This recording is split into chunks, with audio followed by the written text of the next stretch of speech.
I'm about to say can't even say he not. Yeah. Yeah, it's like that though. It's all good, man.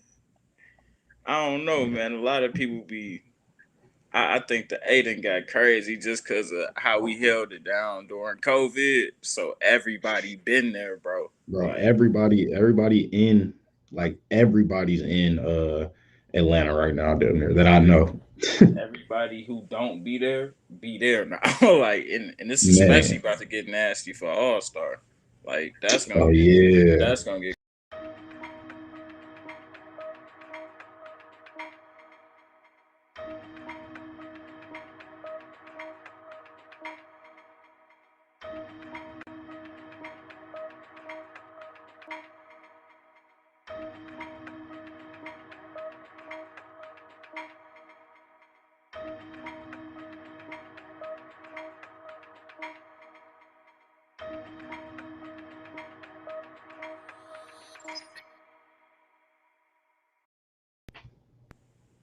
Yo, what's going on, sports family, man? And we back at it again. What another episode of Micah and Friends. And today, it's the fam. It's the usual suspects in the building, man. We got my guy. Man, Gang I in this gotta go, joint. bro. I got my guy Jay Cott checking in all the way from Maryland, man. What's going on with it, big homie?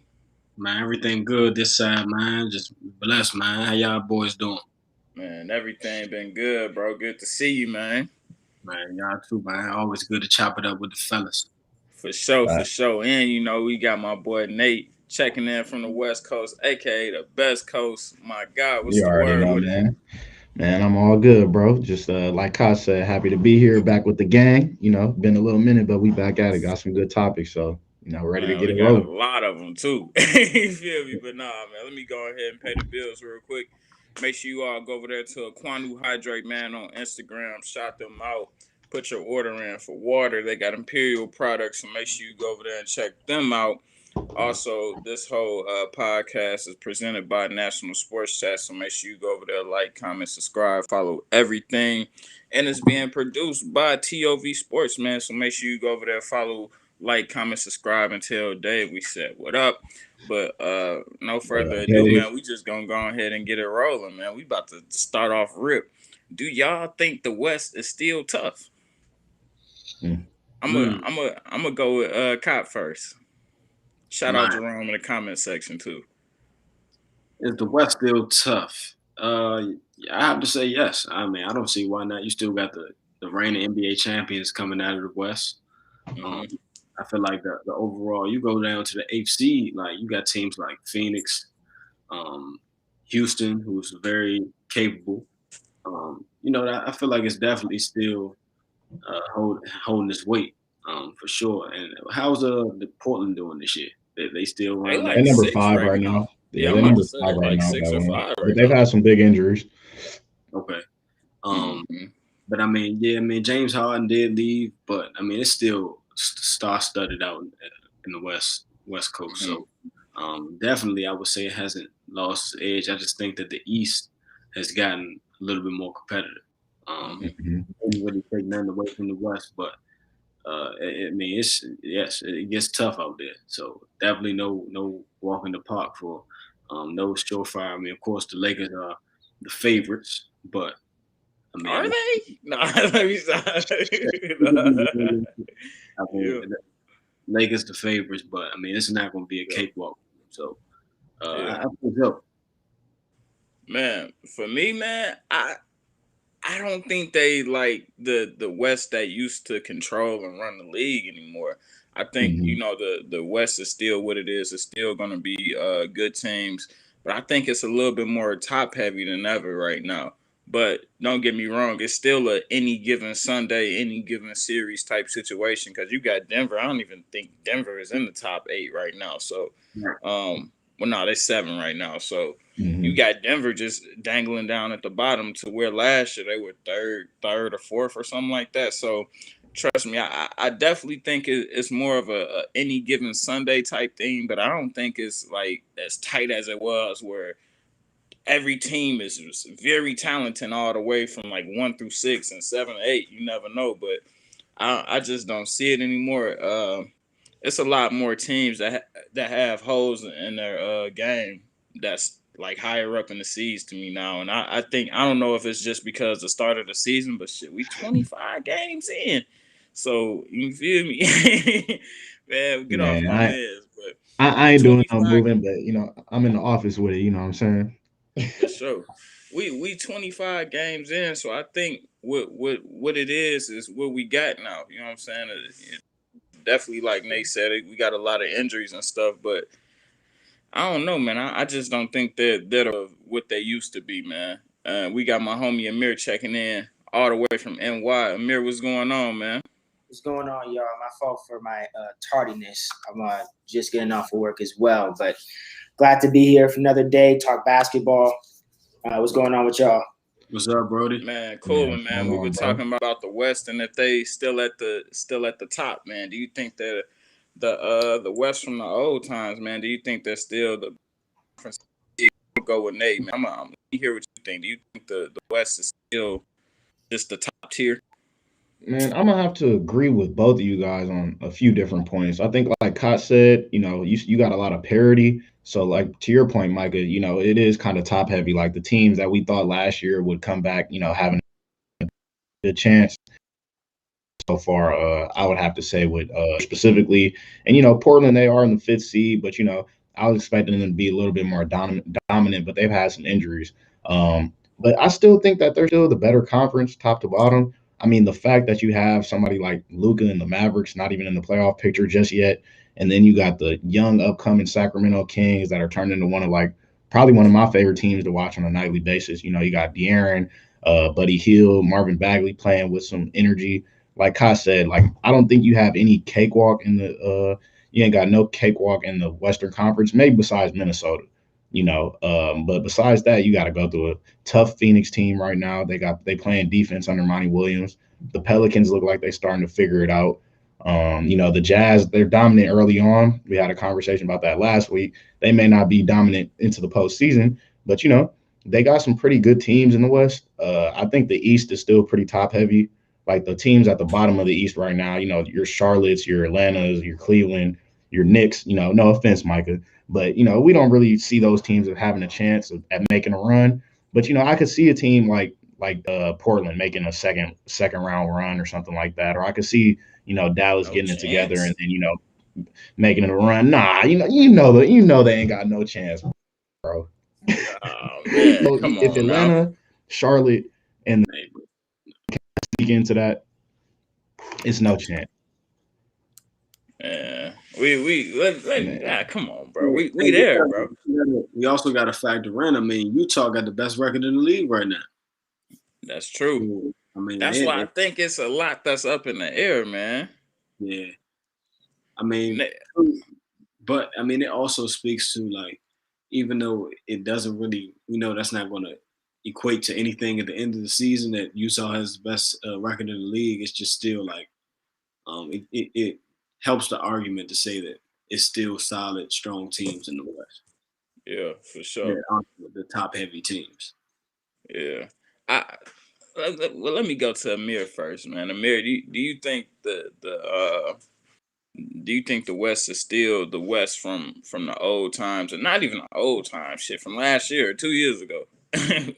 I think they still are if you're going to compare them to the East. I mean, I'm like looking up just a couple, even just the standings. I mean, I'm looking at the 14th ranked team in the standings for the West is OKC, and they're mhm, 13. If you look at the 14th team in the East, it's Washington, and they're right. buns.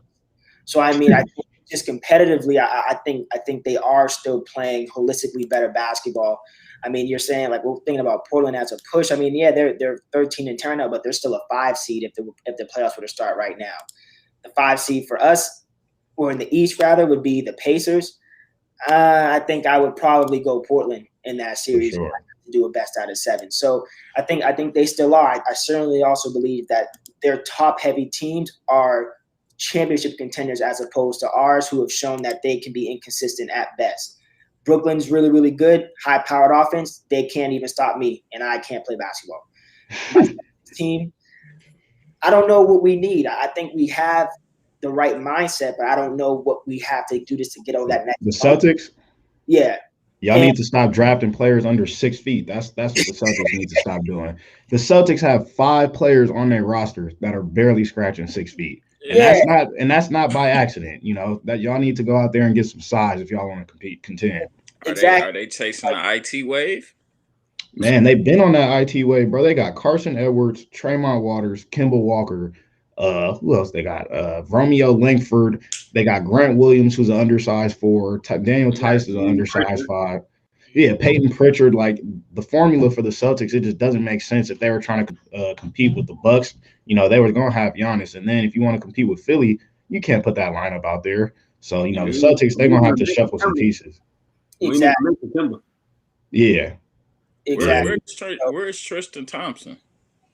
He starts for them, but he's still, you know, has he been playing? Scrub. He an undersized center at that. Like, he's 6'8", so I mean, that's still no real legitimate size. Yeah. Besides Jason and Jalen, they don't have much like wing depth either. Marcus Smart, losing him was a big loss for the Celtics, but you know, like, they just got to get some size. That's really what it comes down to. You can't have those 2 elite forwards and then you have defensive liabilities and Kimball Walker on the court at the same time and Daniel Tice. Like, they try hard, but you know, they just small. Exactly. So I mean, it just goes back to just like, I think the West is still the conference that the champion is going to come out of. I mean, we have the Warriors who've been, Steph's been killing it. The Golden State Steph Curry's, but they're at 8 right now. Like, they would be really good top 4 teams in the East, and the 76ers are top right now. And I'm sorry, I don't think if you still have Embiid and/or Simmons as your top 2 players, talent-wise, you should be balling. But leadership-wise, I think that they'll fold if they go against a Milwaukee again, or if they go against even a Brooklyn, let alone a Lakers or a Clippers. So I think the West is still comfortable.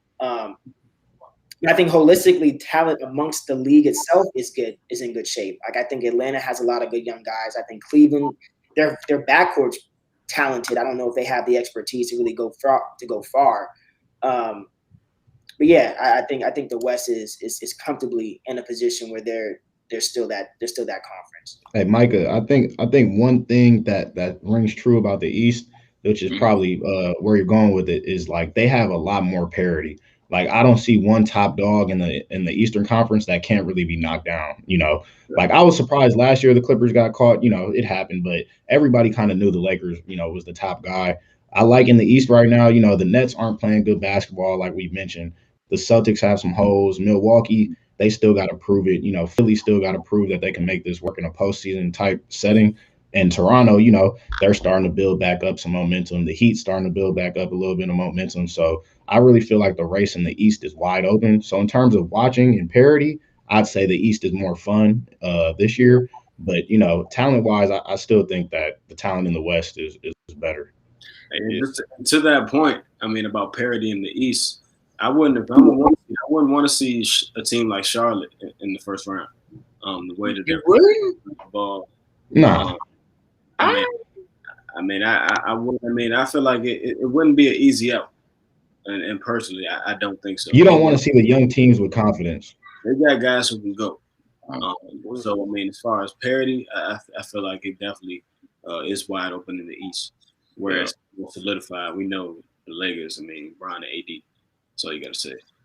Man, I just think that the West of what it was is just not what it is now, man. And I get it all. I'm not saying they trashing them, but I just don't think it's just, all right, the West it. You know what I'm saying? The West is tough as it's going to get. But I feel like the East got some teams that could compete in the West. You feel me?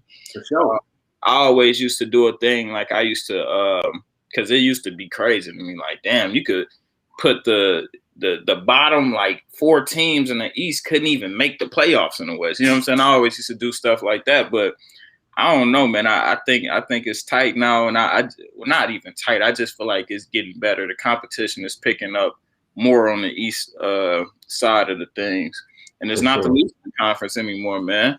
Y'all got any more thoughts on that? No. I mean, the East team last year took the winning champion 6, and then the year before that, the East won. So It's not like the Eastern Conference got bums. You know, they got some talent. To your point, Micah. Yeah, I just thought they was top heavy last year. Like For in the sure. West, anybody could have did it in the West. To me, like that, the 1 through 8 in the West is anybody could do it.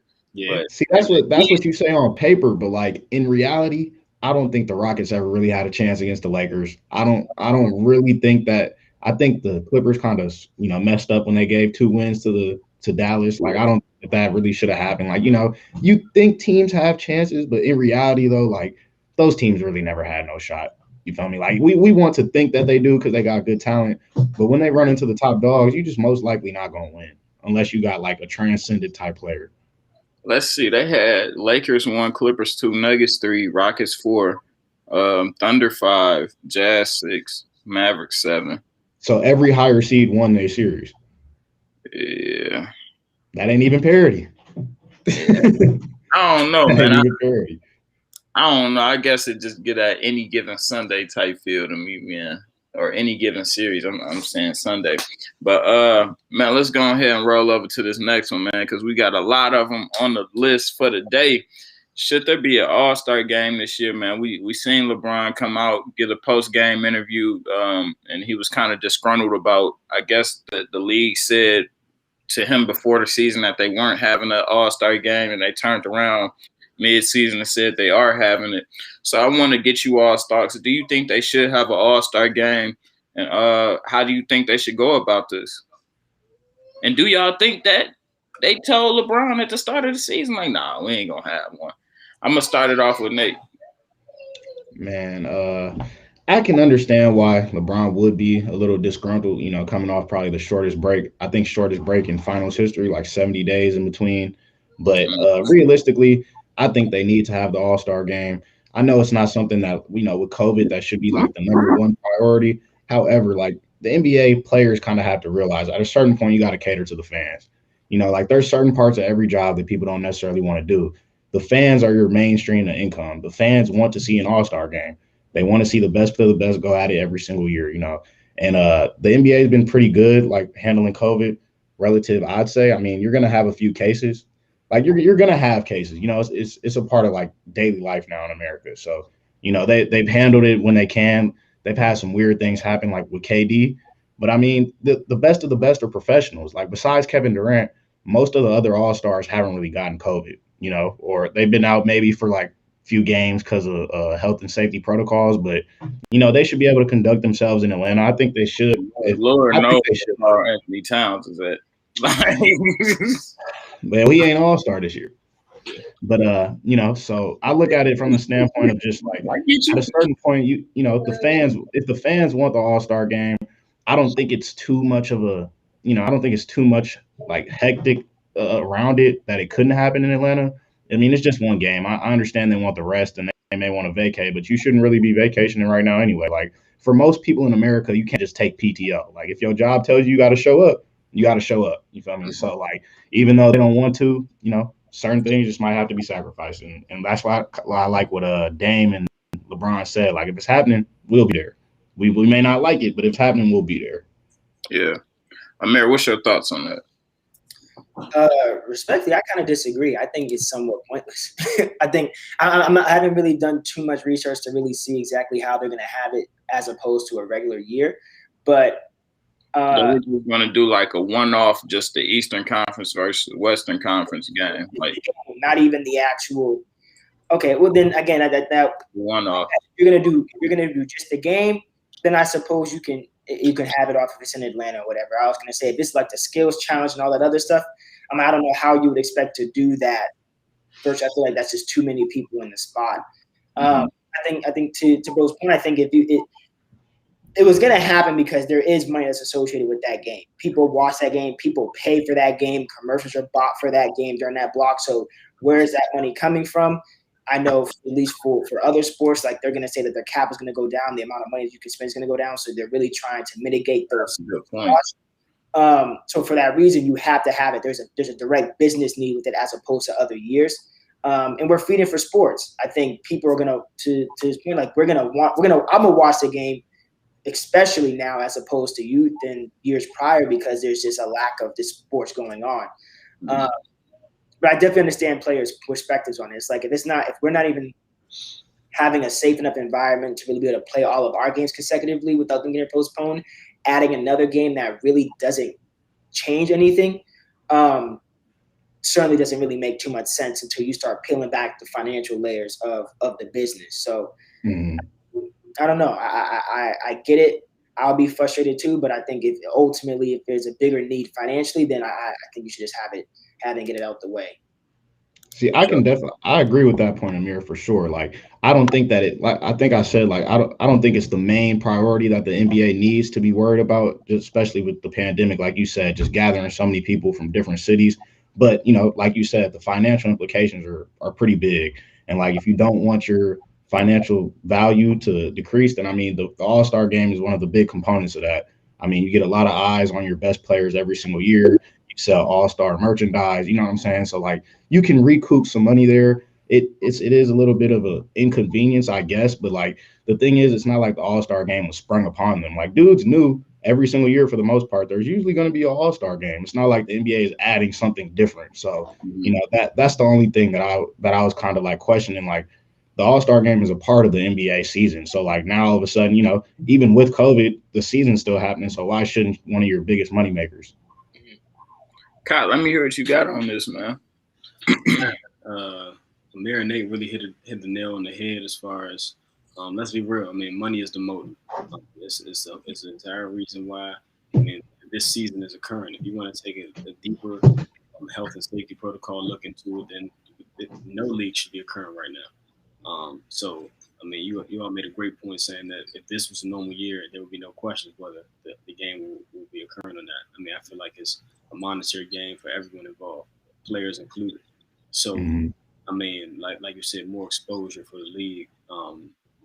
Amir made a great point as far as TV revenue.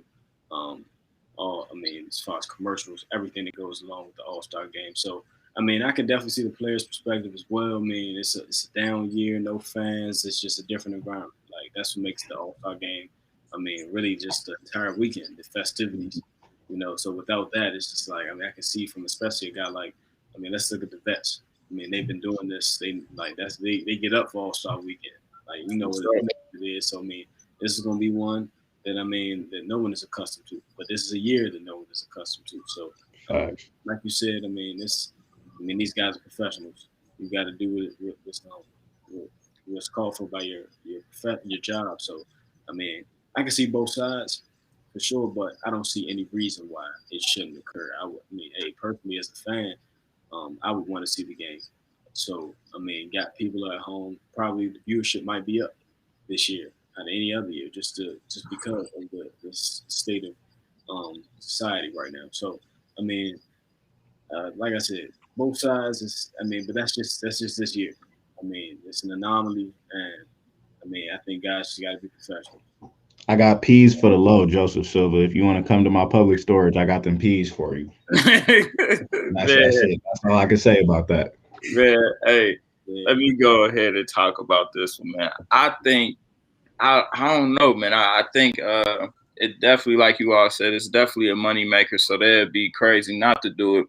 But when I went to the Hawks game, I went to when they played the Jazz. No, not the Jazz, the Mavericks, and it was the weirdest thing ever. I don't know if they're going to do it like how the Hawks practices is. I had to download a Clear app. It's called Clear. This is not a paid promotion or nothing because this was the weirdest thing ever. I had to hold my eye up to the phone to do an eye COVID test. So it was like, bro, it was crazy, bro. So I don't know about that article that came out was saying that Miami was going to introduce COVID dogs. They're out there. They got. What is that even? What is the smell of COVID? I feel like if we could smell COVID, the spread wouldn't be as bad. I'd be like, oh hell no, I gotta get on. Like you could probably smell it before you could look at it in my eyes, bro. I literally had my phone like Clear. That's in the airport. You know how you could go to the airport and you got the Clear. That's what I was about to say. I'm like, that's the same company that be using the passport. Yes, bro. And I guess the Hornets use it, the Hawks use it, and it's another team that use it. But, bro, literally had to put my phone up to my eye. I'm like, bro, this ain't the way right here. I don't know how you could detect COVID from that. But I think well they had it separated. Like if you're like in 100 levels, you could do the eye thing, but if you're on like court side, you had to have a COVID test like 2 days, like a recent one. So I don't know, bro. I feel like if they do it like that, then everybody in the arena would probably have to have a COVID test because it wouldn't make sense only to only have I think it's like 800 seats that they're offering the game. That's nothing. Like it's not going to be 800 people that. Well, I guess I can't say that. 800 people are going to want to pay the premium price, but you should open it up and get all the money that you can, bro. Max it out. Get like shit. Like even if they open it up to half capacity, it'd be like 7,000. Just make sure everybody got a COVID test and shit. Charge whatever you want for tickets, like because people gonna pay that shit, bro. Regardless of what's going on or not, people are gonna pay to go see the All-Star game, and it's in Atlanta. I don't think you can do half capacity by state law though. You feel me? I'd be surprised if they allowed, because that's why the Super Bowl wasn't half capacity. It looked like it, but you feel me? That's probably why they didn't do half capacity, because of state laws. But I definitely it's definitely gonna be weird. Like even like Kai said, like everything this year is an unusual year. But I do think regardless, like the quality of basketball really hasn't changed that much. Like I think we've been seeing some pretty good basketball. You've been seeing some young players starting to come into their own. You've been seeing a lot of the veterans, still continuing their same trajectory. So like it's gonna be weird to start, but it's a year of adjustments for everybody. So that's kind of what it comes down to. And I feel like if you don't want to play, don't show up. Like it's cool. Like I feel like if they happen to get voted in and they don't want to show up, they should still get acknowledged as being an all-star. But shit, if you don't want to play and show up and you want to think that your health and safety, which is cool, could be compromised, shit, don't show up. But one thing I can say is I do think the NBA definitely, because I ain't hear none of y'all answer, but I do think the NBA definitely told LeBron, like, nah, we ain't having it, bro. You know what I'm saying? That's kind of crazy. Like, especially to y'all, the number one selling thing in your league, the hottest commodity, the head honcho. I feel like it should be, transparency on all levels. But I feel like they definitely probably seen that hit that they was taking, like, man, even though the arena's open up, we could probably get a couple, like a little bag right here. We play this the right way. So I'm sure that's probably saying, and that probably motivated them. They also probably knew what type of guy LeBron is. LeBron's never been the type of guy to sit out. So you could tell him they wasn't going to have it and then switch it up. Like he said, he was like, he's not pleased about it, but he'll show up. So he's like, maybe they didn't plan on having it, but the financial implications were just too large. Got to make adjustments. Just got to make adjustments. For sure, man. I definitely think it's gonna be a good one. One thing I did notice from the voting, AD is not in the like he's not the top in the voting, bro. He's not number one in the forwards or nothing. So it should be interesting. I don't think he may not start, but he shouldn't. He's been terrible. He shouldn't start. Yeah, he shouldn't start. Yeah, he been playing. He's not a starter. But his trash is still 22-9. So it's like. It's trash, but those still all-star numbers if you want a contending team. Yeah, no, facts. I 100% agree. I mean, bro, I think unless he's like injured or like he's playing abysmal, that he shouldn't be in an all-star game. I think him just being there alone is gonna bring more hype. But as far as his play, I know it's not even a topic, but I know first I got that motherfucker on my fantasy team, and I've been trying to get it's personal. That's what it is. They'll look off everything, man. I feel you. But I'm gonna just let it be known, bro. AD is gonna be coming off the bench in the All-Star game, so this is gonna be a first for everybody. Sure. You feel me? But man, buckets. For sure, but let's go ahead and roll into this next one, man. Which is I feel like it's gonna be a good one because we all love basketball here, and I love football, and Amir love football, and I know y'all watch football as well, Megan Cott. But I need to know: do y'all think Brady had a better career than Jordan? I'm gonna start it off with Amir. I mean, we hate to admit it, but he has. I think if you look over their entire careers, if you say where was Jordan at 43 and where is Tom now at 43, Then he came back to the Wizards at 38. Nobody wants to talk about his time with the Wizards. He was nowhere near a championship at 38. Tom Brady won 2 rings after 38, 3 rings, I want to say, because he won 2 rings when he was 40. So, I mean, unfortunately, it's like I was reading something. If you broke up his career, his 21-year career in increments of 7, he would have been in the Hall of Fame 3 times. I've seen that too.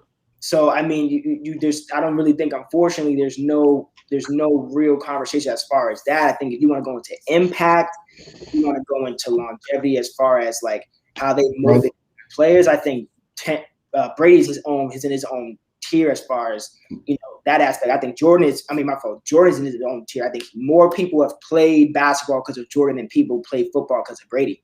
But as far as careers, achievements, longevity, I think Jordan would even say, I would take 10 final appearances and winning 7, or maybe he prefers the perfect 6 for 6. Hey, Amir, I'm gonna have to. Hey, can we put that graphic back up, Dave? Yeah, I'm gonna have to respectfully disagree off the sole fact. I mean, he only played 15 seasons and only has 1 less ring. Like, that's pure efficiency. 5 MVPs, 6 Finals MVPs. Win percentage is pretty close. Only played on 2 teams. In his 15 seasons, was an All-Star. 14 of those. Led the league in points 10 times. 11-time All-NBA to 5. But this is the main reason that all disagree that about the GOAT thing, right? Those numbers don't even account for both sides of the ball. In football, you can never touch the defense. Tom Brady has never defended Aaron Rodgers or Drew Brees like the next people in his class. Michael Jordan has literally laced him up against the best people at his position and beaten them head up, So, like, for me, basketball, like the GOAT in basketball, is probably always going to have a better chance because you play both sides of the ball. That doesn't even talk about his all defensive nods or anything like that. He literally went out there and clamped up the best of the best. Like, whoever, was the best, so they thought. You got Gary Payton, the Clyde Drexlers, you feel me? All those dudes who thought they were the best at that time, he went up against head to head and clamped them. Either clamped them, gave them more buckets. And the thing is, for like Brady, it's like, okay, Brady did go against Aaron Rodgers, Drew Brees, and Patrick Mahomes. But Brady didn't hold Patrick Mahomes to 9 points, But Michael Jordan, he was holding those dudes to below their averages, like by himself, at the same time, putting up buckets and putting up numbers on the offensive end. So for me, I'd probably still go Michael. I do, Tom Brady's longevity is insane. Don't get me wrong. 21 years and, like you said, 3 different Hall of Fame careers. However, in the middle of his athletic prime, he went winless, for those 7 years in between. Like, I think he had 2, like you said, or 3 before he was like 28, and then he went winless for a little minute. Michael, he got in his prime, and when he was in his prime, he never lost, not once. Like, he got there and won every single time, never even took it to 7. So for me, I'm not going to say it's not an argument because it definitely is. I mean, just look at the stuff Brady's done. It's incredible. But the fact that, you just don't play both sides of the ball in football, it makes it kind of hard for me to say that he had a better career. Okay. Let me see right here, man. I would say this, right? It's tight. Like, it's tight all the way around the board. I think this is like a coin flip, whoever you feeling for the day. Like, some days I may say Brady, some days I may say Jordan. But just to highlight a couple things. Granted, Jordan hasn't played with the talent consistently as Brady has during the duration of his career. I'll say that. And I feel like that could be proven as a fact. Because this team that Brady has now is just elite. Huh? Okay, but that team that they played, they went 500 with Jameis throwing 30 picks and 30 interceptions. For sure. And they added more pieces. Like, but here's another thing too. That I have that just pops out at me. 15 seasons, only 6 appearances. Granted, he won all 6, but 20 seasons, 10 appearances. He won 7. So 50% of the time he was playing ball, he was in the big game. So that has to account for something. Just the same way as people say, well, LeBron made it through Oh, 7. What like 8, 9 years in a row or something? Well, how long was it? Like 9? Eight finals in a row because he's been to 10, 4 and 6. So it accounts for something. So For I sure. definitely think it. I definitely think it's just like whoever you feeling that day. But today I'm gonna go Jordan, bro. Just because whenever it got to the big stage, man, he definitely did it. Not saying that Tom didn't. It was just Tom left 3 of them on the table. And the thing I can say to give Tom a little bit more credit is that these are not series. You know what I'm saying? So these are. Granted, Jordan got it done in under 7 every time, but these aren't series. These are nigga who you get. You better win every night you come out, and this is every day, every game, every different playoff game. So I definitely feel like the stakes were higher for Brady, but I think Jordan delivered more. You know, and I don't know, man. It's tough, bro. Like it's 2 different sports, and Nate, you brought up a good point with saying Brady never defended. You know, like. Never defended against competition like the way Jordan had to defend. The people that we would compare him to, like just physically, just the way that the sport goes, he's never physically played against that person. Like that's really what makes it hard for me. Like it would be different if Michael wasn't known as a defender, then I wouldn't really be taking this into consideration. Like if he was just a bucket getter like Jay Harden, right? But we talking about somebody who's elite. He played against the Ray Lewises. That you know what I'm saying? He played against for sure.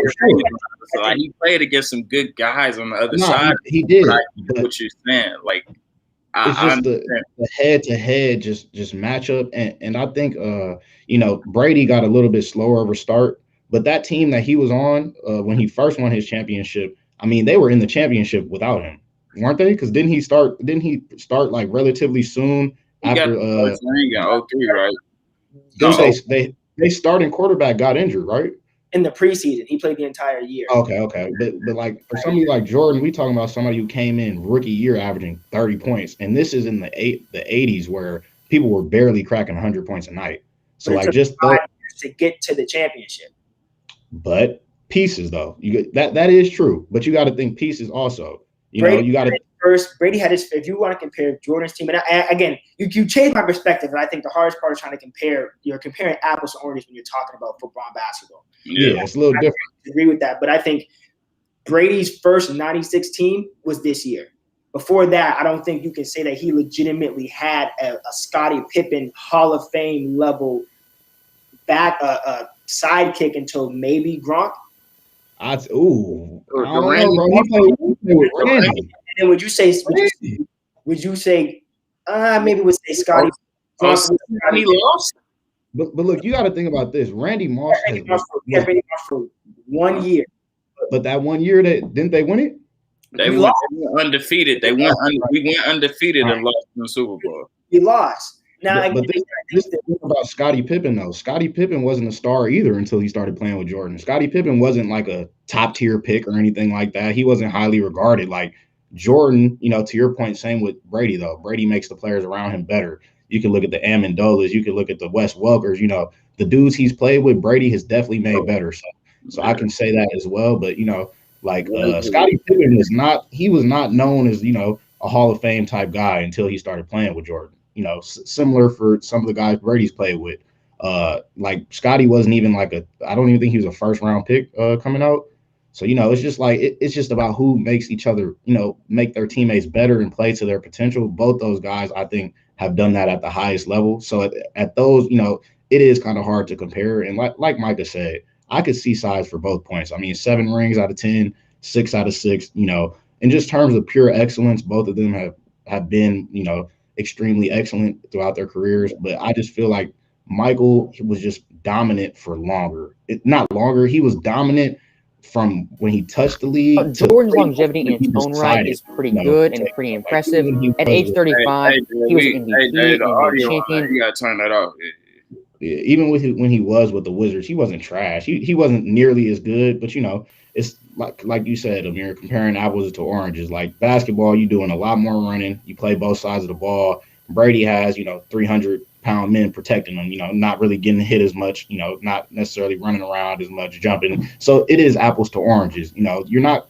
I don't see anybody playing till 43 in basketball wholeheartedly. Like even LeBron. I see him playing maybe till 41, 42. But what's just asked of you for so much longer period of a game in basketball is more taxing than it is from a quarterback. Just from the sole position of like how much they running, how much contact they're taking. You know, like the game has changed so much to protect quarterbacks and wide receivers that those guys are going to have longer careers. But you know, Jordan going out at 38 with 6 rings, it's pretty impressive. Yeah, man. Like I said, it's something every day I change. Some days I may go Jordan, some days I may go Brady, but right now I gotta go Jordan. But it's a lot to be said about Brady. Brady definitely came through and did it no way like no other. Dave, can you pull the stacks back up? Kyle, I just want to get your thoughts on this. Do you think who had the better career, Brady or Jordan? Man, this is a tough one, man. But after doing some deep consideration, man, I'm gonna have to go Brady. Brady. So we 2-2 today. Okay. I'm gonna have to go Brady. Reason being is one, Brady has the most Super Bowl rings he has more Super Bowl rings than any other individual player in NFL history. Jordan cannot say the same in basketball. Robert Ory and Bill Russell. Come on, bro. That don't count. Bro. It's people who can say they have more rings than Jordan. Okay. Brady has more rings than any other NFL franchise. And the number one and leader in franchise Super Bowls is the Patriots. And he was the head of the reins of that. So the fact that, I feel like this year, it was just the icing on the cake, though. Like to leave at age 43, to go to a brand new team, new division, no preseason workouts, anything, fresh new system, and just be thrown in there. Granted, he did have a hell of a team around him, definitely a lot of talent around him, but he still was the man. Like, come on, the coach is making comments saying that he just let Brady do Brady, let him coach. You know what I'm saying? So, don't get me wrong. What Jordan did was very impressive as well. On the just the tip that he repeated twice. That's One of y'all niggas got a landline, bro. I'm at my pop's office. If that was, all right, that was my standard. I don't know. But yeah, bro. So let's look at the numbers, bro. Numbers don't lie, bro. 76% win percentage, and Nate, I know you were getting into the nuances of like basketball and football, but you got to realize the quarterback position is also just about the hardest position in football. It's no. But also with win percentages in NBA, you play 82 games, so inevitably for the most part, your win percentage is going to be susceptible to. Like, you're going to lose some games in basketball, you know what I'm saying? There's no chance of anybody ever having an undefeated season, like in football. Like, there's literally no chance that ever happened in NBA. But, bro, he still played 20 seasons. That's a lot of games, bro. That's a lot. I agree. You're wrong. In football, it's just fundamentally different. So, I just think Brady is the clear-cut GOAT in football, and Jordan is also the GOAT in basketball, but it's more guys trailing or arguable in basketball. It's not clear cut that Jordan's the GOAT in basketball. It is. I'm taking Jordan as my GOAT, but it's still not like it's a couple players you can argue. I wouldn't be mad if that was somebody's personal GOAT. Hey Joseph, that was your girl calling. You said what? That was his shorty calling. She outside right now. My fault. Joe been messing with you this whole joint, man. But nah, man. Let's go ahead and keep it rolling, man. That was a good one, man. I don't know. Like I said, every day by day, it switch up for me, man. I may be feeling Brady one day, next day I may feel Jordan. It just depends on, I don't know. I guess it just depends on how I feel that day. But to get into some more, good and better news, we got D Rose. The New York Knicks definitely just acquired D Rose. So I want to get you all's thoughts on this acquisition that the New York Knicks was able to bring in. You know what I'm saying? This good pickup. Playoff team. I just want to hear the praises to the New York Knicks real quick, and I'm gonna start it off with Cott, man. Let me. What do you think about this new pickup with D Rose, man? How do you think this will play out for the season? And do you think the Knicks made the right move, dude, or do you think they were too early on this? I mean, to be honest, I mean, I'm happy for D Rose in a big time market, but I mean, in the grand scheme of things, it does nothing for the New York Knicks. Let's be real. Y'all are a solid team. But I mean, what do you expect to do? One of the W's might you'll be lucky. I mean, you're happy if you're the AC if you're the New York Knicks. With Derrick Rose. I mean, let's be realistic. So, I mean, it's a good pickup. I'm happy that I mean, Detroit is just a dead end. So I'm happy for D Rose personally. I'm pretty sure he's happier. You know, on off the court sense to live in New York now. He's part of the Knicks franchise rather than Detroit. So, but from an overall franchise. I mean, I don't think that. I mean, we all know D Rose isn't what he was. Definitely still a above average player in the league, but he's not a franchise changer. I mean, it doesn't do much. I mean, it will. I feel like he does bring a sense of leadership. If you're talking about for the future, to guys like R.J. Barrett, and y'all have a pretty young core surrounding him. So, I mean, I'm pretty sure he'll be a great locker room guy for your franchise, and you never know. I mean, sometimes you get a guy like that, and it could just I mean, that change in culture could do a lot for future seasons and can impact the current guys on the roster their whole career, you know, as far as mindset and things like that. But, I mean, I don't think D Rose is the answer. And, I mean, it's a solid trade, but nothing to, you know what I'm saying, stop it. Hey, man. I said to sing praises. Nah, come on, bro. But man, come on, man. You know it's not personal, dog. It's not personal. Man, we had to do what we had to do and go out there and get one of the best at it. You know what I'm saying? And I feel like you said one of the best in 12. Come on, don't do that to Rose, bro. Come on, bro. He's not a top 10 point guard anymore. Okay. he honestly, bro, if we're gonna be 100% honest, he's not even a top. I mean, he didn't start the other night, bro. He probably won't end up starting for this team. I can't even really say he a top 20 point guard. But you know, Micah, I'm gonna say some good things about D Rose because Kai just went over here and just did my man's dirty. However, no, I was dirty rather than D Rose. But look, Cott is completely right. This is not a game-changing move. However, what I did like from this move was that the Knicks got rid of Dennis Smith Jr. That project was done. No offense, I think he can still be a productive player at some point, but you traded somebody who was pretty much of no value about to play in the G League, asking to play in the G League for a productive pro that, in Derrick Rose. I'm not going to say he's obviously not an all-star MVP type guy, but he's an extremely productive pro, and I think his impact will be much more in the locker room sense. Emmanuel Quickly, Obi Toppin, RJ Barrett. I mean, we talking about a dude who was MVP at a point, and he's back. He's back with Tom Thibodeau. He's comfortable with Thibodeau. I was reading something, good tweet. And he was saying that basically him and Thibodeau still share like a pretty high love for the game, and that's kind of where they relate. Like they just basketball junkies. And I think being surrounded by somebody like that for Emmanuel Quickly especially, I think he can be a transcendent point guard. I've seen the way he plays, bro.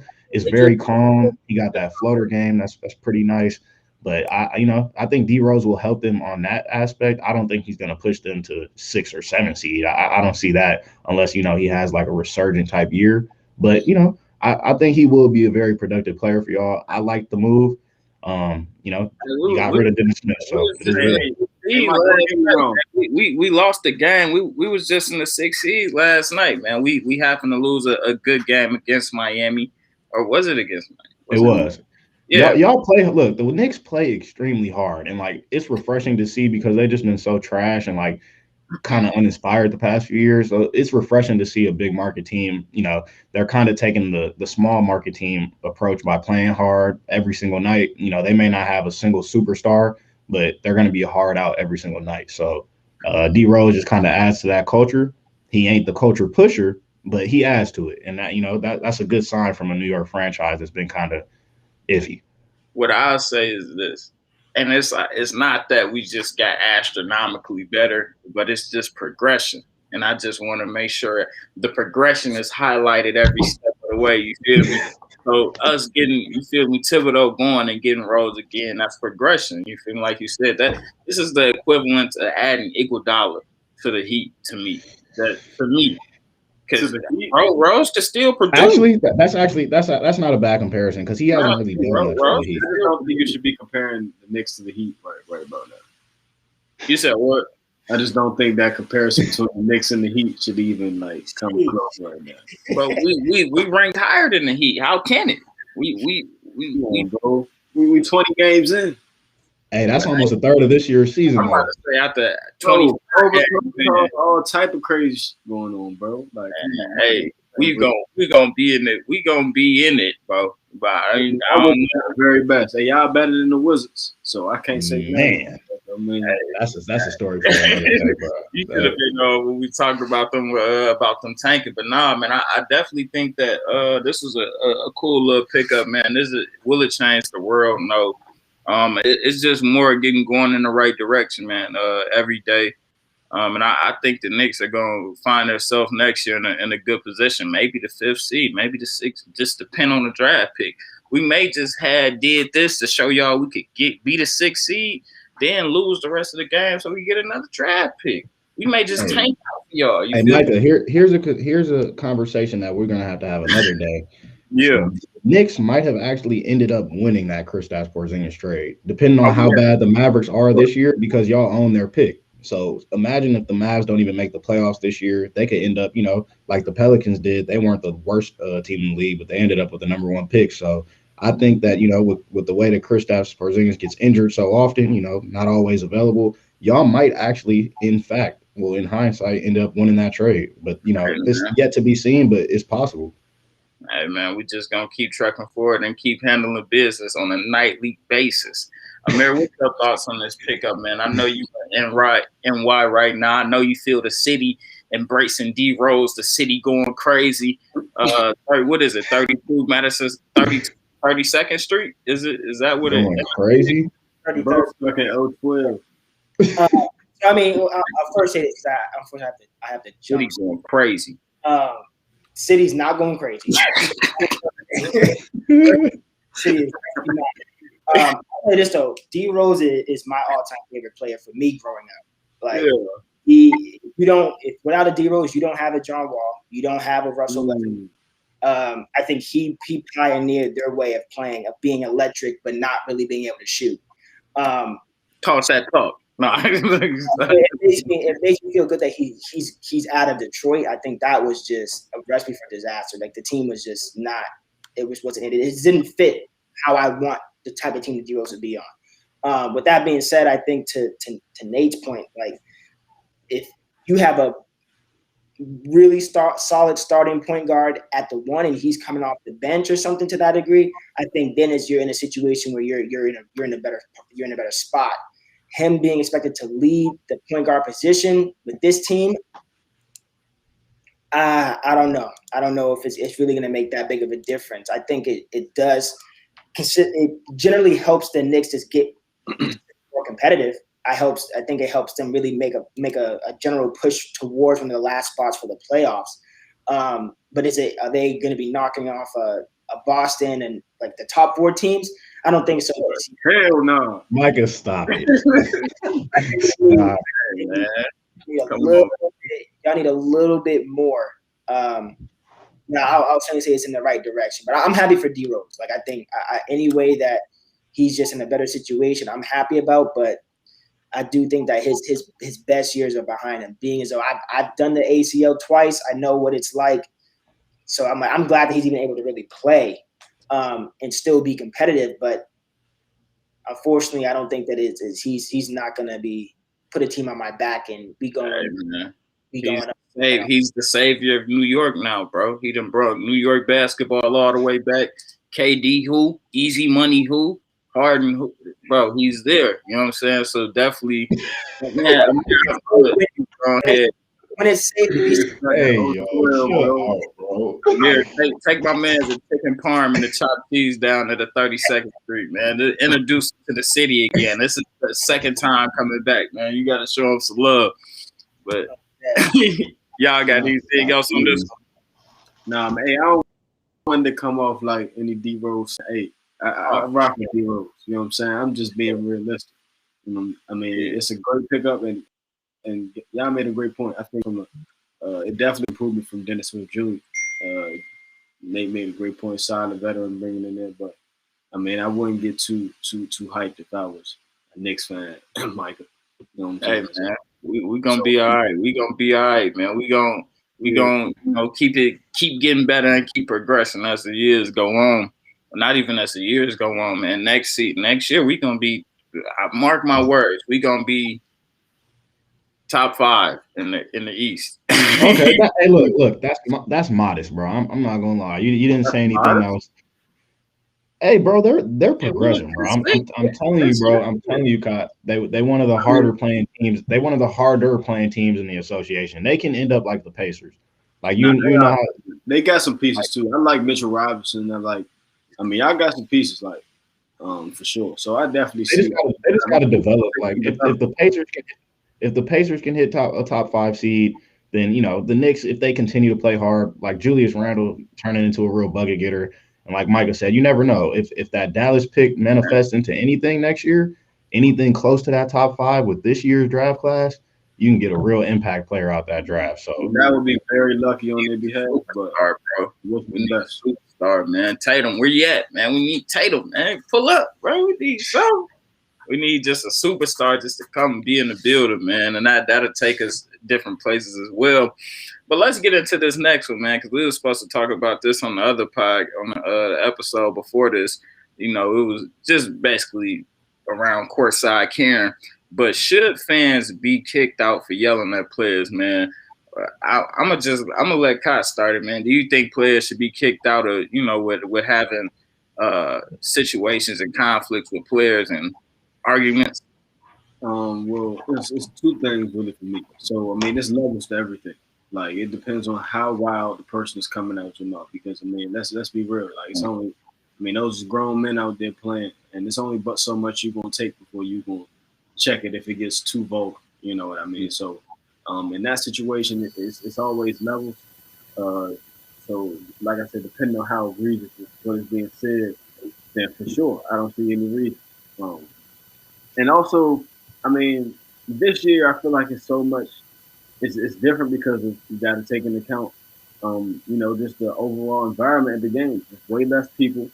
Mm-hmm. It's much more. It's much more quiet. Like I know we had a game out at Creighton the other night, and they actually had fans, but you could still hear things much more definitively than you could on a regular, during regular season with a full house. So, I mean, like I said, I think it all depends on how egregious what's being said. And I mean, this year you got to take into account, I mean, those things have always been said. Like, remember my man IT said, dude just wanted some ice cream, but he called him, he was talking about, he came out the mouth crazy to him. Mm-hmm. And he happened to hear him at that time, but like, it's nothing, basically what I'm saying, there's nothing new.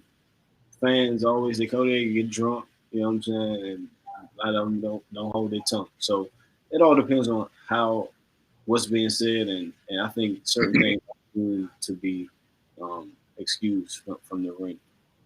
Yeah. With me though, I feel like because I'm one of them fans, I like talking, but I'm definitely not just gonna get to a point to where it's just Right. crazy. Mm-hmm. But I feel like I think it just takes the enjoyment away from the game a little bit, because sometimes you want to see a player and a fan go back and forth. But I also, if that happens and it does get taken to that next level, I'm not against the malice in the palace. If LeBron felt like he should have went over there and stuff, buddy, hey, I ain't gonna. Larry the Lobster would have been in a casket. Yeah, like I wouldn't have been the one saying, "Oh, he wrong for that, bro." Like, nah, hey, he was in that talking cage, and he just ended up rubbing the boy. Me and you, we don't got no problem with that, bro. But it's all about the optics. Like, and on the grand scheme of things, you can't have your players out here whooping on fans. Like, they're too big. They're too big, bro. Right, they're too big. Like, that'll be damn near murder. You know what I'm saying? So it's just not an overall good look. The malice in the palace changed a lot of rules and regulations around that for the A. So you can see it in the gameplay how tacky they call the fouls, and it's just a much softer league nowadays. So I mean, it's all about perspective and reputation for the league. So to that point, I'm just a fan of of teaching lessons. If you get too crazy, popping off at the mouth, and somebody want to do that to you, hey man. But that's open gym mentality though. That's on the playground. That's that mentality. You know what I'm saying? It's a business. So that's why that's the line right there. Because even when I was playing football in high school, I was one of them. Because I don't know what it is. I be lasered in on the game, but I was still hear I hear players who ain't playing. I hear everything. So it's like, hey, okay, you feel me? I'm gonna talk crazy, like you feel me. So I don't know, man. Like you said, once it started getting a little too crazy, I understand them, and especially the arena just being like, hey, all right, we got to get you up out of here. Because if it do turn that way, we don't want to be liable for, let's say, a little kid right there and the kid get tumbled or something like that. So I definitely understand that and just the liability with it. But, hey, man, for the people that want to talk, hey, you just got to know you're going to be able to back it up. I just don't like it when it's like not like inciting violence talk, and you still got a guy like LeBron who could just be her. And I feel, I'm not saying it was, you know what I'm saying, but I'm just saying any player could have been like, no, bro, her, especially right here, get him or her out of here. Like, and I feel like that's crazy. I don't feel like you should be able to have the power to do that. I'm gonna say, I think, Michael, what you're saying is that you want repercussions for actions. Obviously, they're not going to be physical. So the only alternative is to boot people. And like, I worked in in-game entertainment for 3 years, 2 years for the Wizards, 1 year for the Clippers, and like working with fans. And when they get a little inebriated, they come into the game a little turnt. There's a difference between getting a little disrespectful about gameplay, like, oh, you fucking suck, you feel me? Oh, you're terrible, you feel me? Make the damn shot. Like, those are different than coming at somebody's like livelihoods. Like, I've heard people talk about people's mothers, talk about people's families, talk about people's race. I've heard people go personal, and when it gets personal, like, a person can only take so much, and I just think like you shouldn't be attacking a professional athlete on a personal level, because you wouldn't say that if you weren't at this game and there wasn't security here. I can almost guarantee Lil Shorty and her steroid boyfriend probably would have asked LeBron for a picture had they saw him on the street. So it's just about getting confident. Fans, we gave them a little too much power. I think got that liquid courage in them. Yeah, that, and it's just like fans think that they really have, like, what they say or do has outcomes on like these games, and I think what we saw in the bubble, it really didn't. Like, at the end of the day, the best teams and the best players for the most part is going to win. Like, the home court advantage stuff, it means things. It definitely does. But, at the end of the day, the best players most likely are going to just win the game, whether you was there or not. So I think we've kind of allowed fans to think we're more important than we really are, because most of the players don't really care about us, you feel me? They never going to see our faces ever again. We're worried about them 10 times more than they're worried about us, you feel me, on 100 times on an individual basis, right?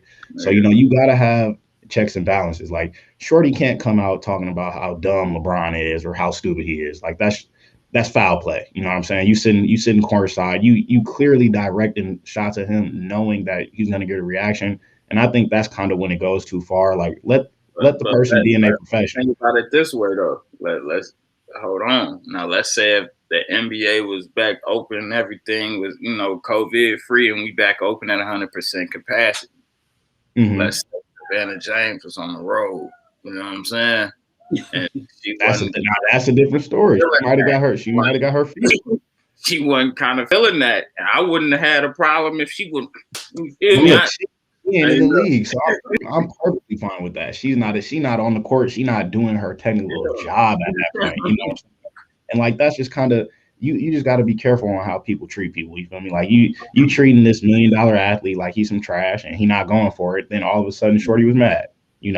So people got to realize, like, athletes are people, first off, and second off, if you're gonna say something, be ready for the repercussions, whether that's getting kicked out, or whether, like you said, somebody's wife coming over and knocking your ass down. Cause my shorty, I'd hope my shorty would have dragged her. You feel me? I hope it's mandatory. mandatory. And we not inciting violence or anything, but that's mandatory. But let's go ahead and get into this next one, man. And I'm gonna start this one off with Cott just because it's his team and he got a lot of answers to do for these individuals, man. Do you think the Wizards was better off with John Wall instead of Russ? The floor is yours, Cott. Man, oh man. Yes. Yes, I was wrong. I do think that, just as if you look at from a cohesion standpoint, I feel like Russ is on the latter end of his career, and it's obvious that he's in a sense stuck in his ways and how he plays, which isn't a bad thing. I mean, he's an MVP caliber player. He triple double king. So I mean, it's no surprise that a player of that caliber is going to want to continue to play at his pace, his game, no matter where he is.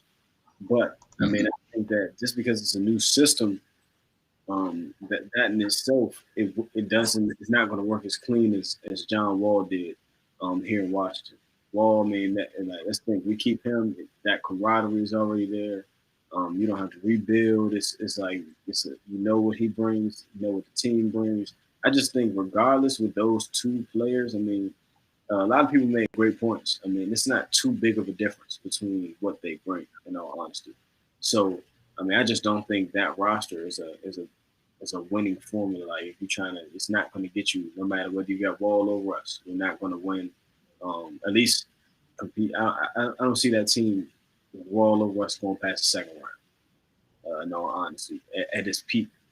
So they didn't. Right, and we haven't. Exactly. So I think that overall, all in all, I still think that we are contending for that second round spot. If Wall is still here this year, I mean, it's just. I mean, it can go. I was wrong. I will admit. At the beginning of the season, it's hit or miss. I mean, it just didn't click like we expected it. Granted, I mean, the protocols really hit the Wizards heavy too. Not seeing Rui, not seeing Troy Brown Jr. I mean, a lot of the young pieces that we have. So, I mean, in all honesty, we haven't even seen the full unit together too much. But, like I said, man, all in all, I do think that the Wizards would have been better with Wall still rather than Russ, because I just don't see him being the answer to our problems. So let me ask you real quick. Let me ask you this, because I want to ask you the question from last week. Do you think they're tanking for a top pick now? Do you think they're tanking for the rest of the season? Most definitely. I can look at that roster and see who we put on the court. I'm like, yo, who are these dudes? Like, they ain't trying to tank. They just don't have the talent. Right. I mean, I think that if you, I mean, don't get me wrong. I don't know whether it's necessarily tanking or it's just the protocols and just the the nuances of the season this year. That's just is Denny Alavita a bust? No, let me stop. It's early. I ain't gonna say he a bust just yet. I mean, he's definitely shown spurts, but he hasn't been consistent either. So it's like, I mean, you can't really call it's too early. But I mean, all in all, to answer the original question, I do think that the Wizards would have been better off like keeping Wall. But I'm happy for John Wall. I think it was still his time for him to get up out the city. Like nothing was going to come out of other than already what we got. Like we've seen the peak, Wall hitting that game 6 shot. Like that was the peak of, that era of Wizards basketball. So I'm happy he's found a new home, new destination. I mean, and Russ, I think this is really probably just going to be a pit stop for him. He'll probably be out of here. I don't see him staying more than 2 seasons with the Wizards, in all honesty. There's already some trade rumors out there. So, but yeah, all in all, I think that we would have been better off with Wall just because of the chemistry standpoint. Kay Cunningham? Hey, I love it. There he is. I love it. Man. Hey, throw him at the PG too. For sure. Man, I think honestly, Kai, you made some great points. I think it's a little still too early to tell. I think the Wizards, like you said, the COVID bug hit them probably harder than any other team in the league. I think they didn't play for like a total of 2 weeks, and in the middle of the season, you go out, you lose Thomas Bryant, even though he wasn't great, he was the starting center at that point. Like you said, Denny Avdija, he inconsistent. You got to rely on a rookie. Russell's missed some games, Brad's missed some games. So I think it's still too early to tell. All that being said, they have 5 wins in the Rockets have 11, which isn't really that. It's a big difference, but it's not like that stark of a difference considering they've had their entire roster for most of their and stuff like that. So I think it's still a little too early to tell. I think, like you said, Russ and Brad, they're not the best fit. They never were.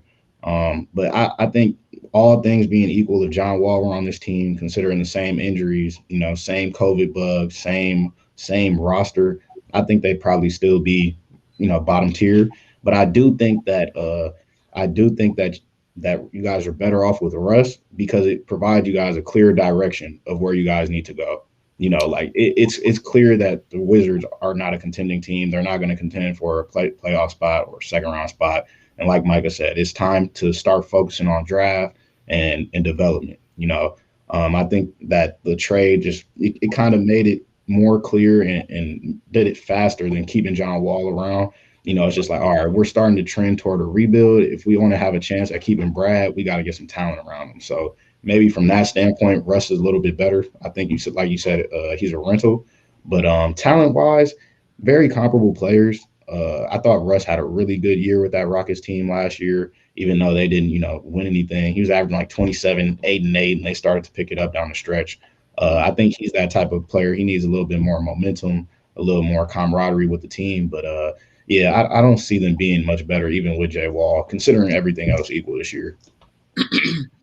Yeah, Cott, you made some good points, and Nate, you made some good points as well. And the biggest thing that I took away from it, that you said, Cott, was barring everything going on as it went on right now, and switching Russ and Wall out, the same shit would have happened.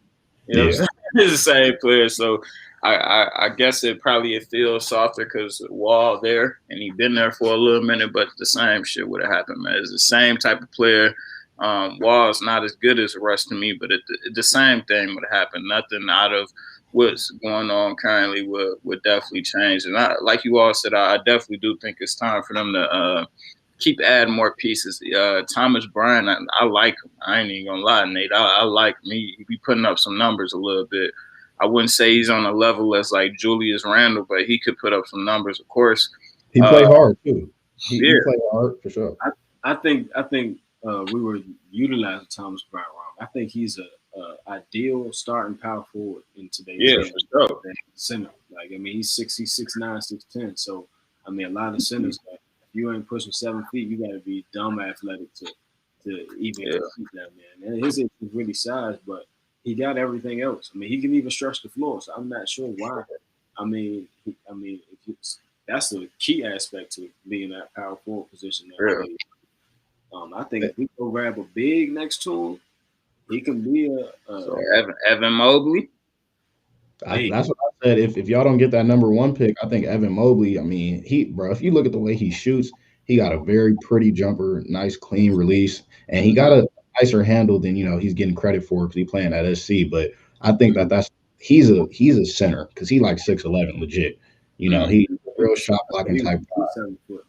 Yeah, he might be legit 7 feet. By the time he gets to the league, I'm sure he will. So I think that's a pretty solid pairing to Cott's point. But they just didn't have enough to compete with Jay Wall or Russ. They don't have enough defense. First off, Thomas Bryant's not a great defender. Neither is Brad. Neither is Russ.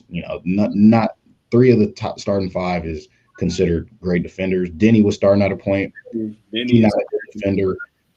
So like they have no plus defenders on their roster. Rui, he was injured too. So it's just a lot going wrong in Washington. I'd hate to use Russ as the scapegoat, and that's why I probably say they'd probably be just about the same if Jay Wall was there. Mm-hmm. I think the thing though moving forward is they got a lot of options that they could do. Like, of course, if the season continues going, it's like how it's going to go. They're going to get a top 3 pick. or they could still get a top 3 pick, and they could maybe start looking at trading Russ away and getting another top 5, pick or something like that. So maybe it could be a situation where they could pick up Suggs and Mobley, or Suggs and another big. It's just what. But if they only get one pick, I feel like they need to go with height. So I would either say Cade Cunningham or Mobley, just because adding Suggs to the mix, it wouldn't really do too much, with Russ already there. I feel like they need to go with height just so they could be able to defend the floor a little bit better. But they got a lot of options going forward, and they got a lot of talent over there. So I wouldn't be surprised next year we see them pushing that 6 or 7 seed easily, though. Hey, even so, I mean, I feel like this draft class is going to be pretty deep this next year. Oh yeah, it's deep all the way. You get a pick 1 through 7 in this draft class, you get a very yeah. Could be a franchise changer. He ain't gonna be down to like 14 or something. I mean, even for the Wizards, I mean, we talking about size and athleticism. I'm looking at kid Jonathan Kuminga. He seemed like, I just saw some highlights in the day. He seemed like he's physically NBA ready. He got the 6'8" Jaylen Brown type prototype, the prototypical forward that you want in today's game. That's Kuminga right there. Yeah. So I probably go Mobley if I could, just because I feel like that center position is what we really need to lock in on. Because I mean, at the end of the day, let's say we do hold on to Russ and Brad. I mean, that's still a very compromisable backcourt. So for sure. You throw some size around there. Like I said, a healthy Thomas Bryant, Rui Hachimura at the 3. That's a profitable lineup right there. So I mean, we're gonna see how the Tommy Sheva and Wizards play this out. But I mean, the good thing is I think they do have some pieces where they can be expendable and can get some good value back for it. So at a certain point too, a coaching change may need to be considered. I'm not calling for Scott Brooks' job just yet. The cards he's been dealt, but at some point you just need a culture change. Like that's really what it comes down to. If it's not working, sometimes you just need to change it up. I think Scott Brooks is a solid coach. I don't think he's the coach for this exact situation though, just yet. Yeah, I mean, we could. That's definitely. I feel like that's definitely on the table because shit that happened with Dwayne Casey after with the Raptors. He won Coach of the Year and got fired. Like you know what I'm saying? So. Having a culture change is definitely something big. I don't think they should go with like a Steve Nash type coach or anything like that. I feel like they should go out there and get a real good coach. But I just sent the link to the chat. It's Charles Bassey. He's another good Western Kentucky. Bro, he's huge, bro. The game I sent you, dude, he dropped 20 points, 14 rebounds, and had like 8 blocks. Like this nigga is great. And he can stretch up. Like he is stretch 5 now. Like buddy's hard. We got some good. I think he's 6'11" I think he's 6'11" or he is pretty husky with it. Yeah, so. he big as hell, but I think he either 6'11" or he touching that foot for sure. Let me look real quick because he one of them players that when I watched him, my brother had put me on him. I'm like, yeah, he like that. Yeah, say he's 6'11", 240. Yeah, he like that, bro. But he got that, like, and he then played a couple years in college, so he already like the way when y'all watch that video, y'all gonna be able to tell like, oh yeah, he ready. Like to me, I feel like he ready more than Mobley, but I could just give it to Mobley just because he has just a higher ceiling. Like we see what he's gonna be. Mobley, we don't know what he could be. You know what I'm saying? He could be that and plus something. So. I don't know. They're going to have a lot of opportunities and options that they could do. I feel like the Wizards, even though they losing right now, I feel like they're in a good spot, bro. Like, you could be able to – they're planning out their future for the next 5-10 years. They got a clear direction. The worst place to be is middle of the pack with no clear direction. Like they clearly know they're in a rebuilding phase, so, they can use that to advantage and act accordingly. They ain't scrapping for – first-round exits anymore. Like now they're going to try to build toward a contender again. So that could be a good thing from the Wizards. Mm-hmm. For sure, though. Man, let's go ahead and get into this next one. I need to know what trades do y'all think need to be made before the All-Star break, man? Nate, you got it. Man, I got one trade specifically that I would really like to see. Don't think it will happen, but I think it could benefit both teams. I know before the season, there was a lot of talk about Indiana splitting up the front court of Sabonis and Miles Turner. But Miles Turner this year is the best shot blocker in the NBA, so I'm not sure how willing the Pacers would be willing to do this. But I think if you're the Celtics, you got to go out there and try to make an offer around Tristan Thompson and a few of those mini players that I was mentioning before.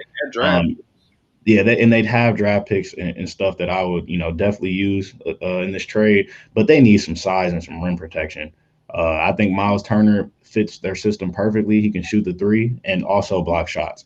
Like they don't have anybody in the paint right now that, you go into the paint and you think twice. So I was watching that game yesterday, Celtics Jazz, Kemba Walker, Jason Tatum, they going in the paint, they seeing Rudy Gobert, they thinking twice about a layup.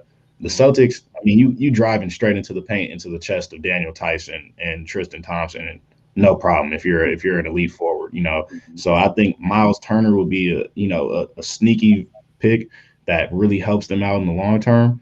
And yeah, that's probably the main one that I was had that would probably help some teams out. But I have been seeing some talk about Lonzo to the Bulls.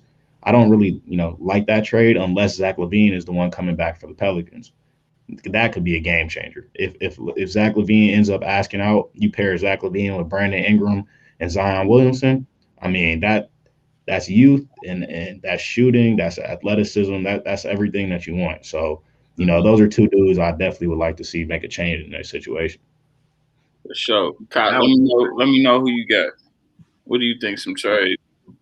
Man, as far as immediate needs, when I think about it, I really think that I'm still trying to figure out who that guy would be, but I think the Miami Heat need to go look for a replacement for Dragic. And I think that they could use some youth. Getting a little too old. Yeah, I think that they just need somebody who can really boogie. You know what I'm saying? Don't get me wrong, Dragic get it done type guard, but even if I thought if I'm looking at a guy like Devontae Grant, I think that Devontae Graham, he's a guy who's kind of he's on the fence a little bit with his situation with Charlotte. He LaMelo Ball, he's coming in making a splash, and they're going to be interested in probably shopping him out of for sure. So I think that. Hey, real quick, Cut. They're going to have a lot of people knocking and calling on them doors, bro, just because. Bro, even what Malik Monk did last night, even though Malik Monk isn't consistent, you got LaMelo, you got Rozier, you got Graham. You can't play all of them. Nah, Graham is going to be the odd man out because he's that good. I think I give a lot of high praise to Devontae Graham. I think he's a really good player. I think any contending team could use somebody like him, fill it up off the bench, run your offense for your starter. I think an interesting package. It's not going to happen because Jeremy Grant's been playing so well. But, an interesting package could be a package surrounded by Devontae Graham, maybe a PJ Washington and some other picks for Jeremy Grant. You put Jeremy Grant with Gordon Hayward, LaMelo Ball, and then, Miles Bridges. That's some pretty good athletes. I think that's a pretty solid core if they could make that happen. I don't think Detroit would be willing to do that, but I'd love to see something like that happen. Mm-hmm. You got it, though, Kyle. I think you still was saying a little bit of something. Oh yeah, man. I'm just saying that's really the only one I really could put my thumb on right now. I mean, Nate, as far as the situation you just mentioned, I feel like that could be reputable for sure.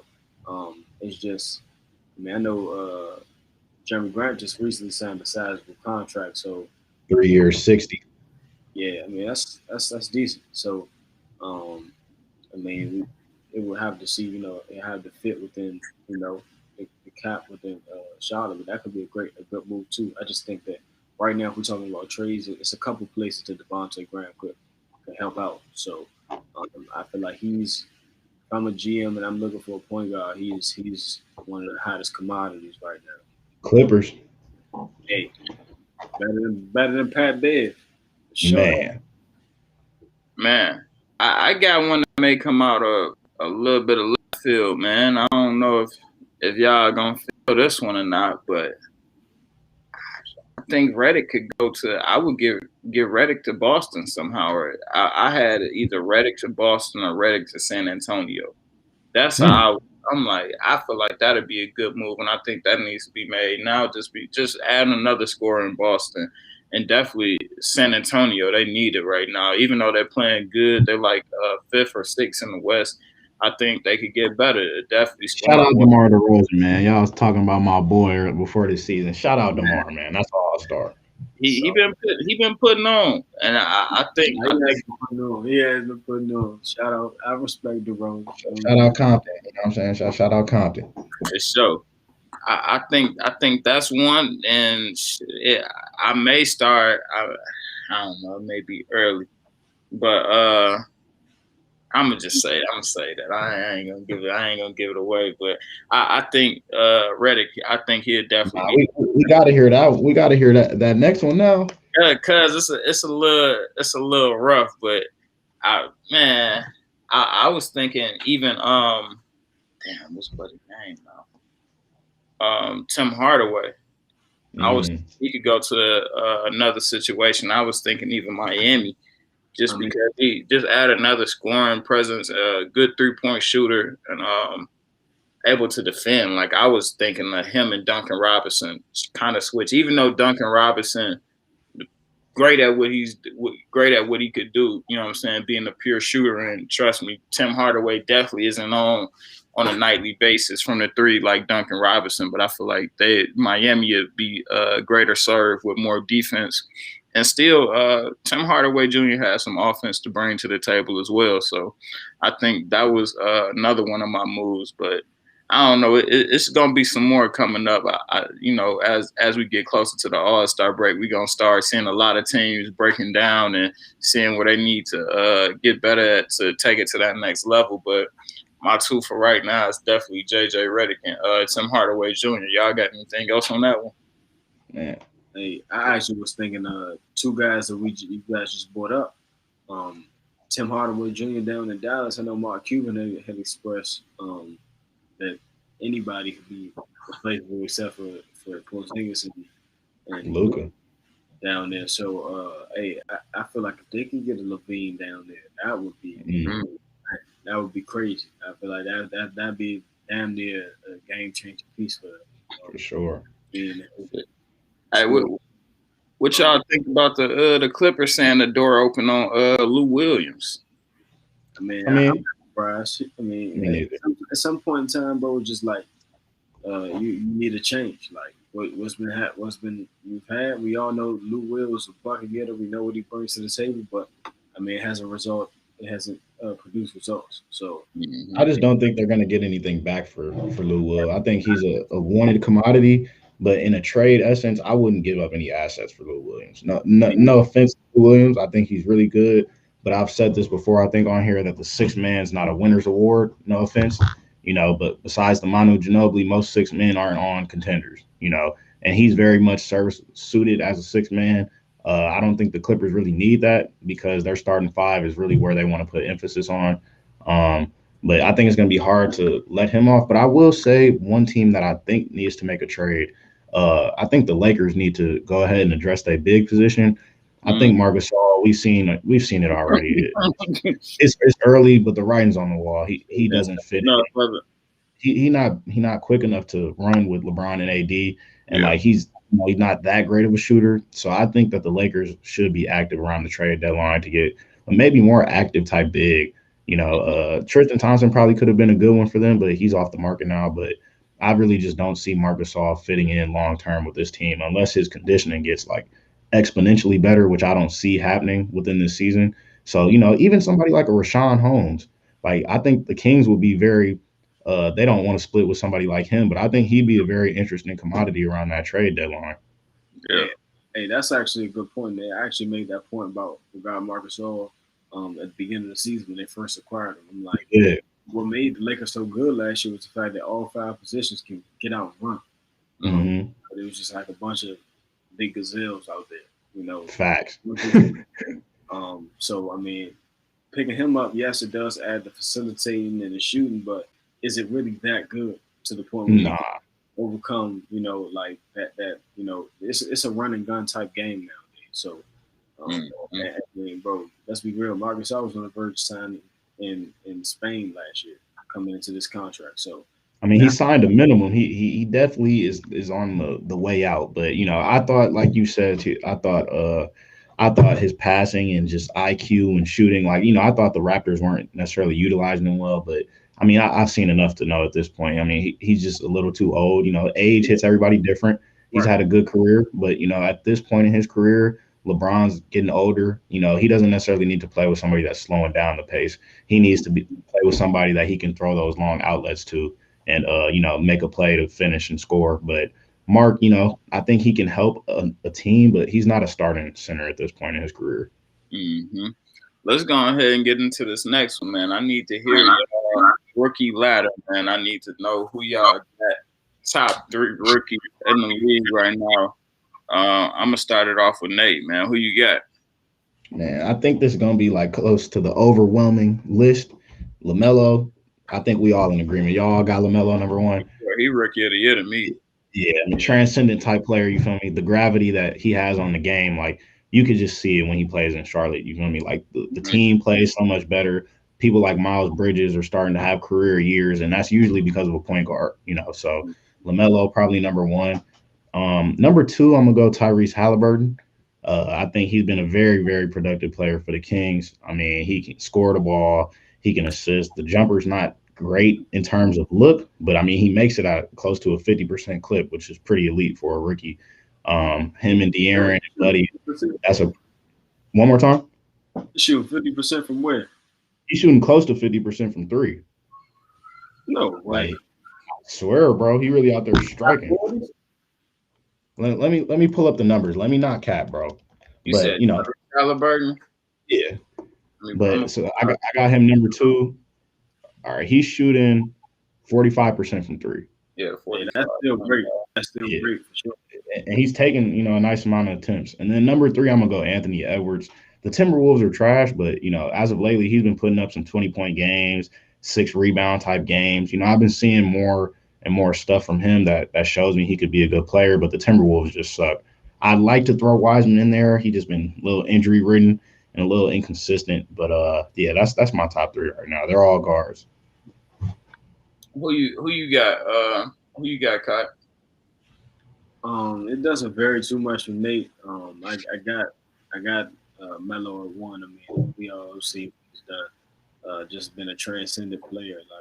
Like came out the gate, looking like he's still at Chino Hills. Man. So I got Melo at 1.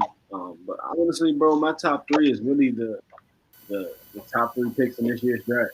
Honestly, I really like Tyrese Halliburton. I think that he's definitely surprised me. I didn't know he was that good.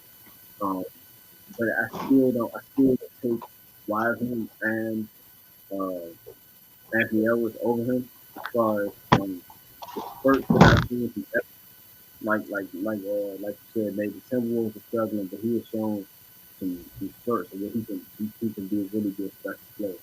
Mm-hmm.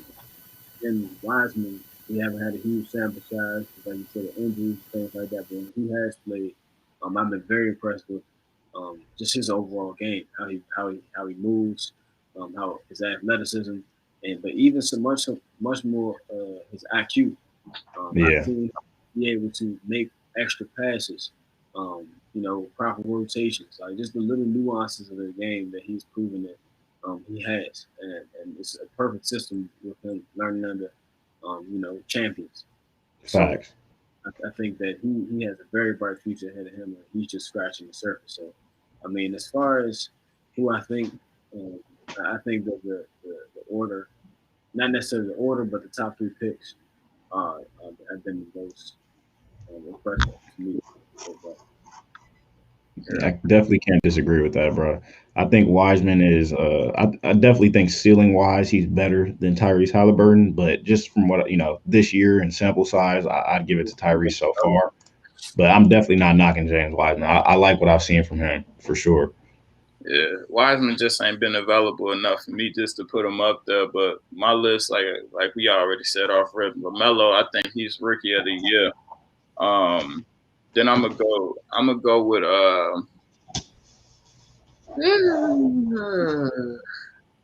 I want to toss Maxey in there, but I don't know if I should put him over Halliburton. But I like how Maxey been giving it up out there in Philly. But I'm gonna go Halliburton just to align with you. I'm gonna go Halliburton, Maxey, and I like Cole Anthony. Then if Wiseman just was more frequent and more active and was playing more, I think he broke his hand or something like that. Then he would definitely be in that top 3, maybe even 2 for me. But Mm-hmm. I like how Cole Anthony been giving it up. He been holding it down in Orlando. And I like what Maxey been doing out there in Philly, man.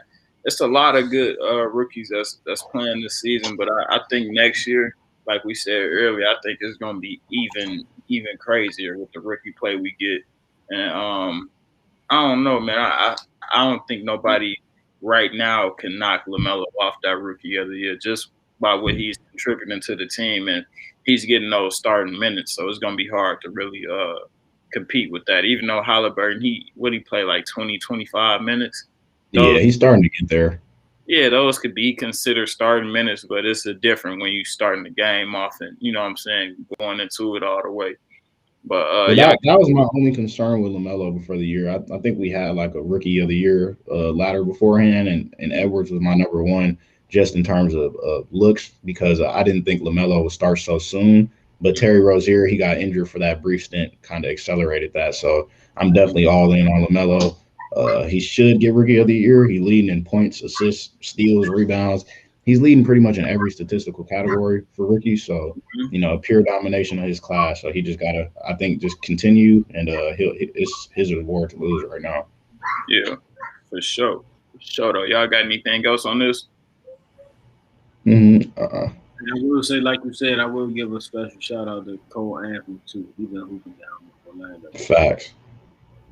Before we get into this last one, let's get into some positive news. Well, I don't even know if it's positive, but I'll say Mark Cuban he said that they won't have the national anthem before the games anymore this season.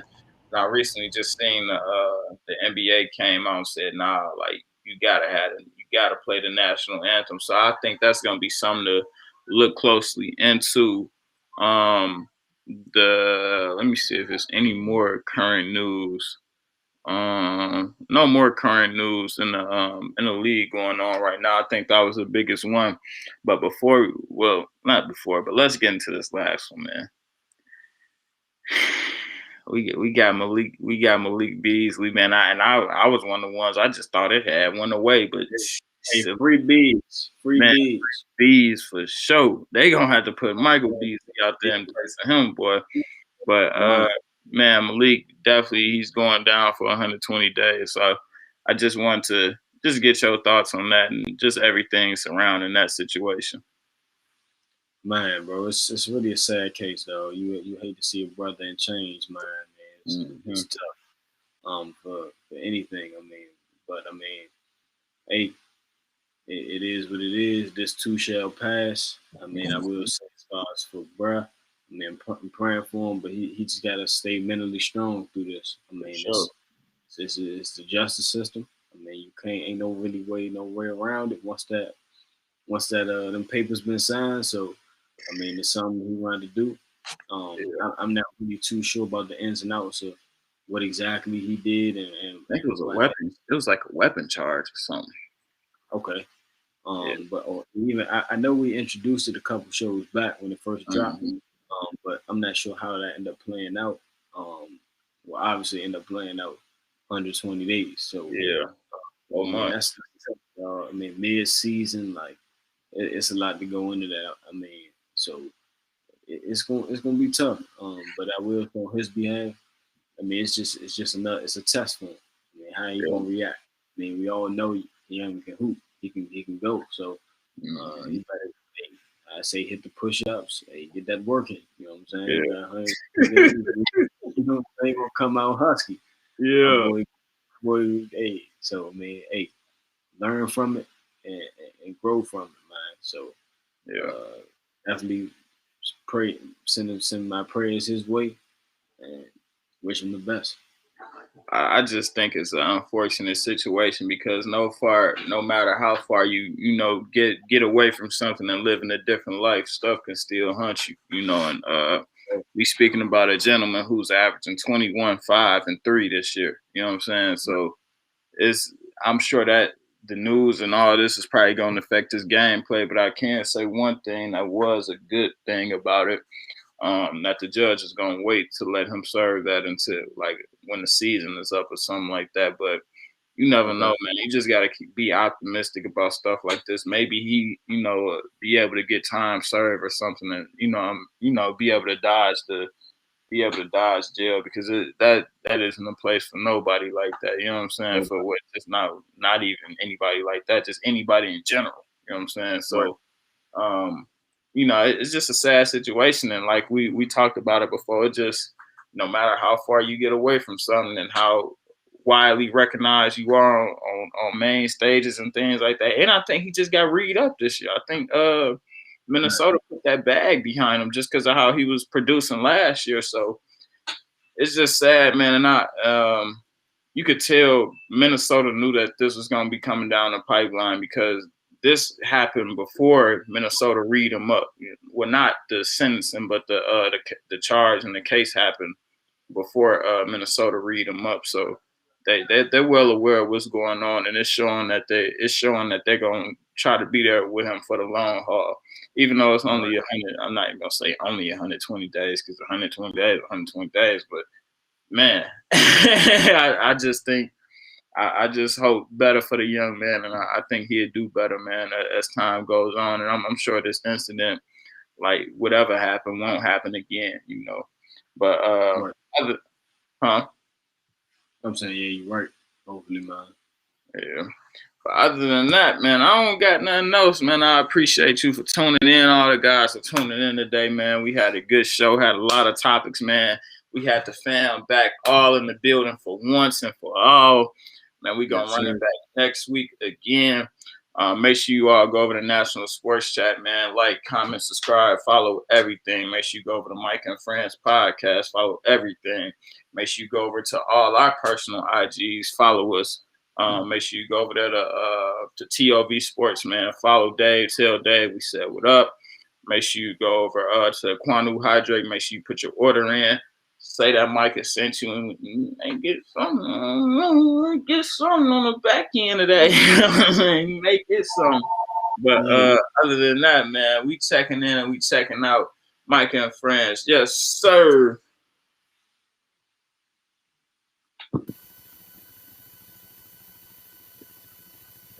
Thank you for tuning in, sports family. Also, go to all social media platforms. Link will be in the description. Make sure you guys like, comment, and subscribe. It helps the channel grow. Thank you. Here is something you can't understand. How I just keep killing, man. I'm from the South Rim, spinning like ceiling fans. Gambling with life, no complaining about the dealer hand. Back when niggas used to ride around the Dipset. Now these cops will shoot you on your live. That's a killer.